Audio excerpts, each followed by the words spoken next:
Ganariho ang paglilinis ng tulingan na hindi nyo kailangang biakin ang tiyan ng tulingan para matanggal natin ang hasang at bituka. So gigilitan ninyo ng kaunti doon sa bandang dulo dahil doon nakatali ang bituka.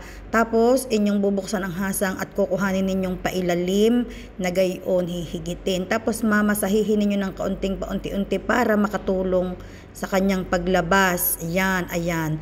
Buong buo nating nakuha ang hasang at bituka ng tulingan. Ganyan lamang po ang sikreto ng pagkuha ng bituka at hasang na hindi natin kailangan biakin ang tiyan. Dahil kapag biniak natin ang tiyan mga kaulam, yan ay atin pang pipiratin, ay di lalabas ang laman. So iyon, hiniwa ko ulit ng kaunti sa dulo, binuksan ko ang hasang, hinila kong pailalim ang hasang, tapos minasahe ko ng kaunti at siguradong labas ang lahat. Ayan, nakita nyo, lahat naman talaga ay kasama. Wala na kayong kailangan balikan pa sa loob.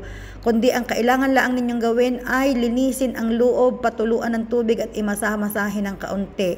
Gayaan lang mga kaulam ang ginagawa kong pagtatanggal ng laman loob na